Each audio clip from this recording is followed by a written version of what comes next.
Good morning. Welcome to another edition of Legal Access brought to you by the McGuire Law Firm. Today we're going to be talking about family law. Family law usually has a lot of interest in it and it's very lively as far as phones are concerned. So don't wait to the very end of the show to give us a call if you have any questions about divorce, separation, child custody, and even adoption, which is the positive end as far as family law is concerned. Any of those topics are up for grabs here today, so call us on the number on your screen. We'll get you on and answer your question for you. Here on the panel to answer those questions for you here today, first of all, to my left is Caitlin Floyd. And Caitlin, what law firm are you with and what else do you deal with besides family law? I'm at Rivertown Law in Conway, and I also deal with probate and estate planning. Okay.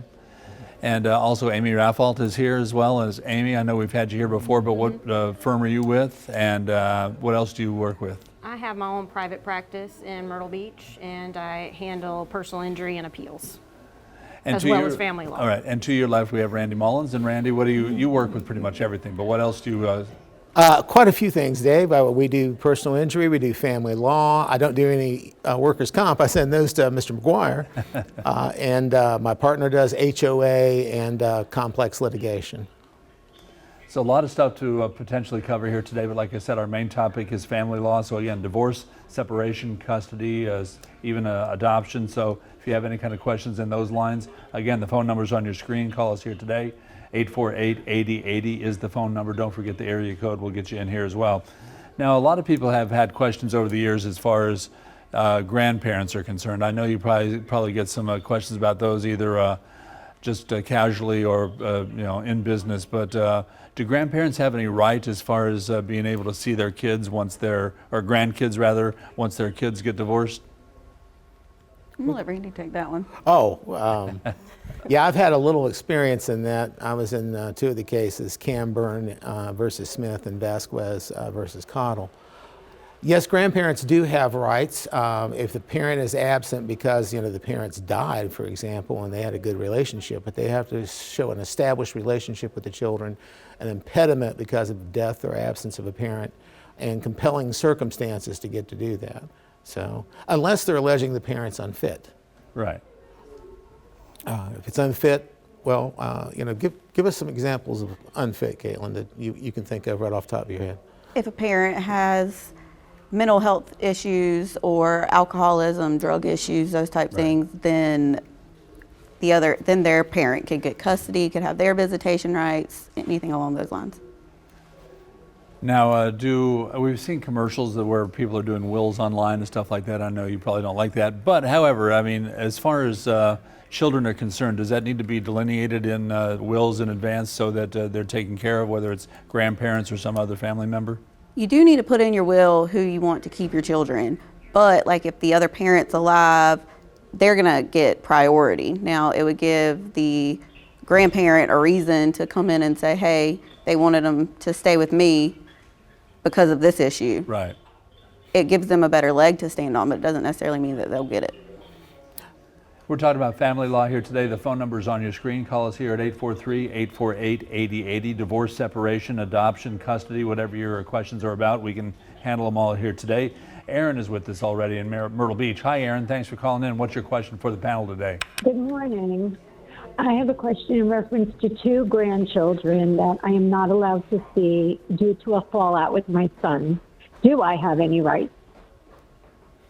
Well, that kind of follows up on what we were talking about. I mean, she's not able to see her grandkids because of a fallout with her son. Does she have any rights? What do you think, Amy? You start off. I would say it depends, and you probably need to seek the advice of a family law attorney in your area. Primarily, it's going to be based on what are the reasons why your son is not allowing you to see your grandchild. Generally, though, a parent has the right to decide whom they want to see the children, and that's just kind of a constitutional right that parents have. But certainly go seek the advice of a family law attorney so that you can see if there's anything that you can do in family court in order to get some type of visitation. There's a statute on that, Aaron, that you can look up. It's the grandparent visitation statute, and it gives you a lot of reasons in there. This is a statutory thing, in other words, written black and white law. There's not much common law left on that. That's always a difficult thing. Caitlin, you've had one of those, as I recall. We have one right now, but these children their parents have issues, and that's why these grandparents have the custody of these children. So it's not one parent's just not wanting them to see them or Right. making that decision. It's they legitimately have some issues that are preventing it. I'm staying with grandparents for one more second here. Now, today's day and age, we have a lot of grandparents who are raising their grandkids because the bio parents are out of the picture for whatever reason, either because of drugs, they leave the area, maybe they're incarcerated, whatever the case may be. And then if the parents get back into the picture, sometimes the grandparents who have raised the kids for all these years now are left out of the picture. I mean, does that affect anything as far as what the grandparents are able to do as far as keeping a hold of the grandkids a little bit closer? What do you think, guys? Is that a material and substantial change thing? I think that would be a material and substantial change if they came back, but I don't think that the biological parent will get custody of these kids. I think it's in the best interest of the children, if their grandparents have been the ones raising them, that they are the ones that continue to keep them. Phone lines are open here, 843-848-8080. Let's go back to Myrtle Beach. We have Bradley on the line with us right now. Hi, Bradley. Thanks for calling in early here today. What's your question for the panel? Good morning. Thank you for taking the call. Absolutely. So I have a 14-year-old daughter.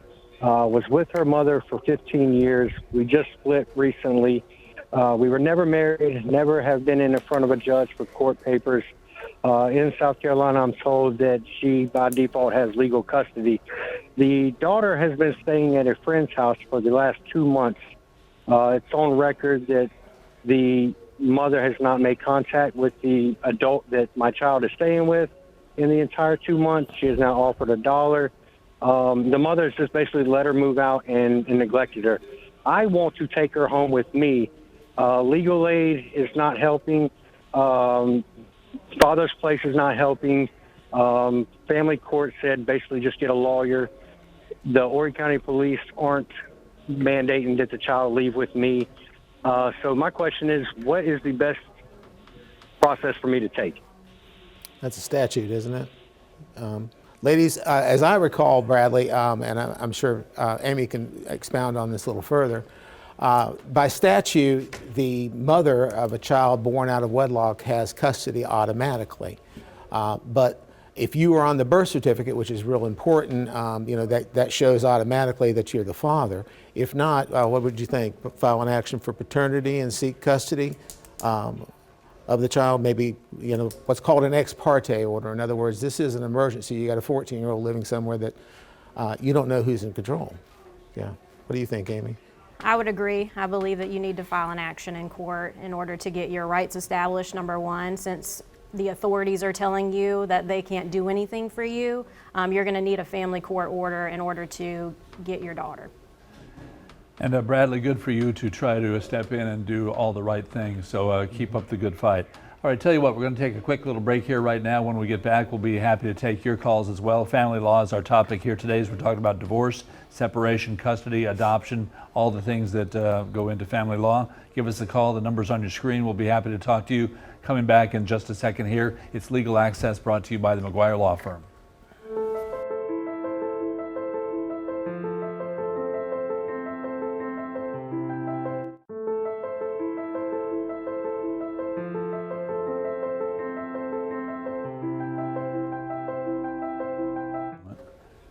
Welcome back. It is Legal Access brought to you by the McGuire Law Firm. Family law is our topic here today, so if you have any questions about divorce, separation, custody, even adoption, give us a call. We'll get you on the line here and get those questions answered for you. Here on the panel to answer your questions along with me, which I don't answer questions, I just here to throw questions to people. Caitlin Floyd is with us here, Amy Raffalt, and also Randy Mullins.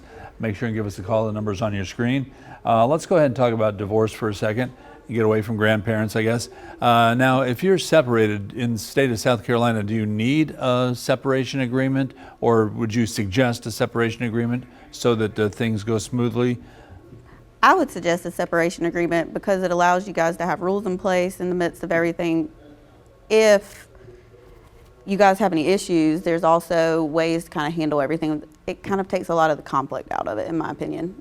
You don't have to do it, but I just think it's easier, especially when there are children involved. even if you don't have a lawyer, you can go to mediation. There's a lawyer nearby. Let's give Jay Bolts a plug there. Jay will mediate for pro se litigants that don't have lawyers. He's got an excellent practice for that.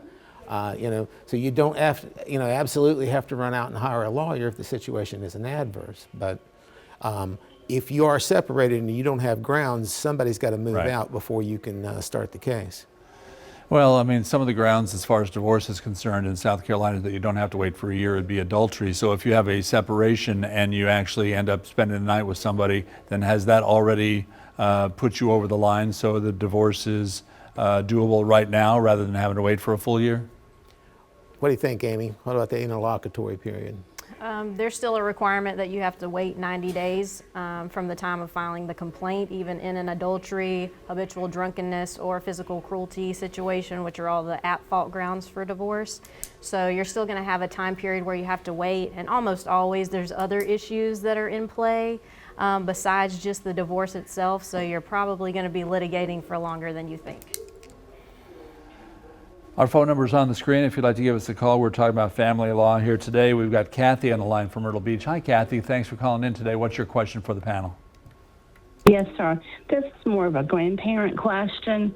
Our son lives in North Carolina. He is no longer with the mother of his 2 children. We are in South Carolina, and the mother is taking very good care of the 2 children. We wanted to know if we have rights, visitation rights to see the children. We have asked numerous times in the 8 to 9 months that they have no longer been together, and we have been allowed to FaceTime them once. Well, that's very And sad. we just Yeah. wondered- Yeah, ma'am, that's very sad, and we're sorry to hear that. You're in if the mother and the parents are in North Carolina, that'd be beyond the scope of any Yeah. of us. I don't think anybody got a North Carolina license. They wouldn't. I usually send people on that to Wright, Worley, Moss, and Exeter up in Charlotte. They have a license in South Carolina and North Carolina, and they're good lawyers. But certainly, maybe try to meet and have a family meeting to try to resolve that prior to doing that. Was that what you do? Yeah, I would agree with Randy. And Collins Family Law Group's also a good one there in Charlotte, Monroe, that area. All right, well, Kathy, hopefully that helps you out and hopefully you get a chance to see your grandchildren as quickly as possible here. I know that's really frustrating for you. It has to be. Our phone lines are open, 843-848-8080. We're talking about family law here today, divorce, separation, custody, adoption. If you have any of those questions, give us a call. We'll get you on the air and answer those questions as well as we can. All right, let's talk about, as well as we're talking about different states there for a second with Kathy, North Carolina, South Carolina. If you have a custody agreement with your spouse and you've gotten divorced and one of the two of you gets an opportunity to move to Ohio or Pennsylvania for a great job, are you able to do that? Because, if you've got agreement with sharing custody with your kids? Not necessarily. You have to prove that it's in yours and the children's best interest to move. It can't just be, I got a good job. You've got to also show that it's going to benefit the children in a way that's going to kind of outweigh them not being around the other parent as much as well, like more opportunities, that kind of thing. Randy, what do you think? I find those to be the hardest cases, relocation. What do you think, Amy? Is that, you think they're hard too, or? I agree, because you typically have a parent that's really itching to move immediately, and the family court system does not move as fast as the client wants them to be able to. So you really have to have a plan in place that is well prior to your move if you're wanting that type of relief. Well, as far as changes are concerned, let's talk about the changes as far as custody agreements are concerned and alimony is concerned as well. I know that people's lives change from time to time for one reason or another. How easy or how difficult is it to change those agreements? Well, there's got to be a material and substantial change in circumstances. That's the magic language. What that is depends on a judge. Caitlin, what kind of changes have you seen that a judge has agreed with you on? With custody, some of the changes I've seen, or custody and visitation, would be one parent actually has them way more than what the current agreement says, or one parent starts having drug issues or alcohol issues, or they've got issues with a significant other. at home with these children. They're violating some of the restrictions in the agreement or in the final order. Those type of situations is where I've primarily seen that. How about you, Amy? How about alimony? What do you think about alimony changing? In terms of alimony, you typically see it a lot with individuals that retire and they want to either decrease it or terminate it. You see it also with individuals that have either remarried or moved on in some form or fashion, and they want to terminate the alimony on that basis. So there's a wide variety of things that you can potentially do if there's a substantial change besides just financial changes. All right, we're talking about family law here today. The phone number's on your screen. Let's go back to the phone right now. Let's go to Florence. We've got Travis on the line with us. Hi, Travis. Thanks for calling in. What's your question today? Yes, I actually have joint secondary custody with my ex, and we have been divorced for about 3 years. We have been to court. She's been found in contempt, and she refuses to co-parent with me. I'm trying to look for advice on what I can do or how to do what I need to do to make this better. All right, thanks for calling in, Travis. Lots of good lawyers over in Florence. So some lawyers over here. The two of you will travel to Florence if the money's right. I would think you would go ahead and bring another rule to show cause. What do you think, ladies? Well, the rule to show cause, if you can show what she's specifically violating, not just necessarily refusing to co-parent with you if it's, she doesn't like the way you do certain things or something like that. She actually has to be violating something to do the rule. But I think if you can show where it's in your child's best interest to do something different, then you have a reason to consult with an attorney to see what you can figure out. You had anything like that, Amy, recently? I agree as far as Travis's specific situation is concerned, and I don't know all the details obviously, but you said that she was found in contempt multiple times. That could be a reason that you seek a modification action. A court is not happy with an individual that can't follow the court order. So if it's serious violations and it's been constant, then I think that it might be a reason for you to seek out a family law attorney and file a modification on the custody. I was just going to say, Travis, hopefully that helps you out, and thanks for giving us a call, and good luck in your situation. We're going to run to a break again right here real quick. When we get back, we still got about 10 minutes left in the show, so if you got any last-minute questions about family law, we want to get you on the air, and we want to answer them for you. Phone number's on your screen. Give us a call. We'll get you on the air here. Legal Access brought to you by the McGuire Law Firm.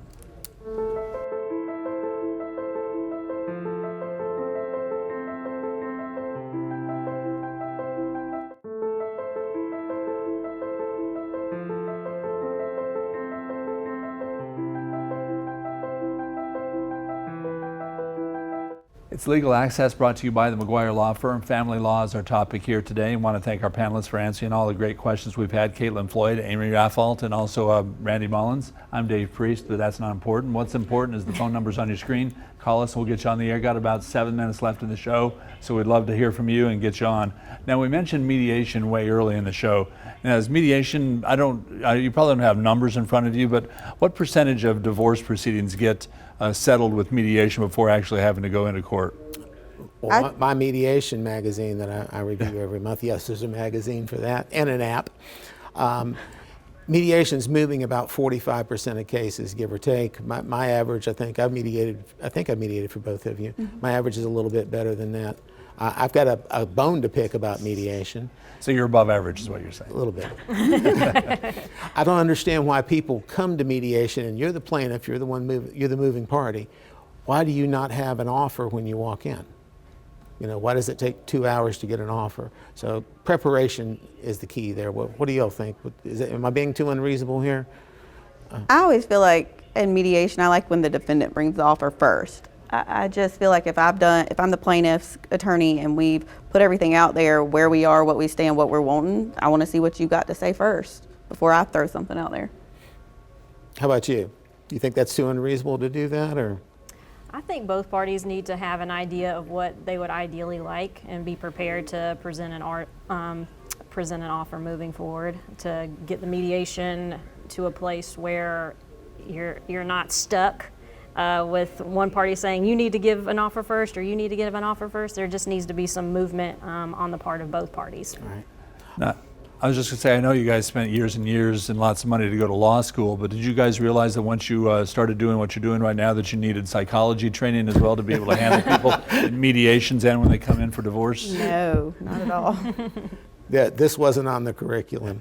And Should it be? It should be. Well, I had interviewing and counseling as was a large class at Capitol. And Dave, by the way, to give a plug to our local bar, we're getting together tomorrow at the Greek Church to have an educational thing where we all sit down and the judges actually tell us what they want. And you're welcome to join us tomorrow if you can come by and meet a bunch of people. They having gyros and baklava? They always have something good. It's the Greek Church after all. It's not the Greek festival, it's just the Greek church, but yeah. Just a bunch of lawyers at the Greek Church. Now, as far as custody agreements are concerned, you always see on TV where they stick the kid up on the stand and say, hey, who do you prefer to be with? That doesn't happen in real life, does it? I've never had that happen. That's very rare, wouldn't you say? There's a provision in the rules that really frowns upon that. I've seen judges where the child is over the age of 18 and they're just offering insight potentially into the family situation, and they're not even at issue in the case and they're not allowed to testify. So I think it's a judicial preference, number one, and number two, there's a rule that states unless it's absolutely necessary, a child's not going to testify in court. Why would you want to put your child in a situation to be on the stand to have to Exactly. look at one parent or the other and say, oh, I want to be with mom or I want to be with dad? The only situation I can really think of that happened, would it be even necessary to happen at this point, is something with DSS with the child involved and having to deal with it from that perspective. That'd mean the judge can't Right. take the child's guardian. Everybody here on the panel has been a guardian at one point or another, or no? Yeah. Amy, I you've been- haven't. Amy I don't do guardian work. But Caitlin and I have both been guardians. It's not unusual for a judge to take the guardian and the child back in chambers and interview the child in Right. chambers, and that's an accepted practice. And that the guardian is who really speaks for the child in this situation. Like, instead of making the child have to get on the stand and say, oh, I want to be with mom or I want to be with dad, the guardian's going to kind of give their voice out. Now, we've been doing this show we're into our 16th year, and one of the early episodes I remember of Family Law, yes, that's a long time, yes, I'm that old. But I remember one of the early episodes, somebody called up and said, yeah, I haven't seen my husband in like 17 years. He walked out for my. cigarettes, never came back. How can I divorce him? So if you haven't seen somebody, you don't know where they are, but you're still married, what do you do in that situation? A divorce by publication, you'd have to show the court you don't know where they are. You've done everything to try and find them. You've tried to serve them their last known address, everything like that, and then you ask the court to let you do it by publication. I think that was the first question I ever got on this panel, was that. And my advice is, hey, look, maybe the client is being a little less than forthright with you. It's more expensive to serve by publication than it is to hand them the papers. I had a case once where we served by publication and somebody actually showed up. Well, Prenup, I've got like a minute left here. Prenups, we always hear about prenups in the West Coast and the enclaves in New York and LA. Are prenups becoming more and more popular in places like South Carolina and around our area? Yes. Is a simple answer. We've all done prenups. For people later on in life, what do you think, ladies? It's a second or third marriage, I think and it's more kids than are like a grown. third marriage. You're trying to protect what you have for your children. Like Randy said, when your kids are grown, you're trying to make sure that what you have can go to them instead Right. of to your ex. I want to thank everybody for being here today, and thanks for all the great phone calls as we've been talking about family law. Next week when we get together, personal injury going to be our topic here today. So if you have any personal injury questions, hang on to them for about 167 and a half hours, and we'll see you then. All right, want to thank our panel here today, Caitlin Floyd, Amy Raffalt, and also Randy Mullins. Thanks for being here today, guys, and thanks Thank for doing you. a fantastic job. Next week, personal injury. We'll see you then right here on Legal Access, brought to you by the McGuire Law Firm. You may wish to consult a lawyer to obtain case-specific legal advice. Information regarding lawyers can be located online or by contacting the South Carolina Bar Lawyer Referral Service, toll-free at 1-800-868-2284. If you are currently represented by an attorney, you should direct all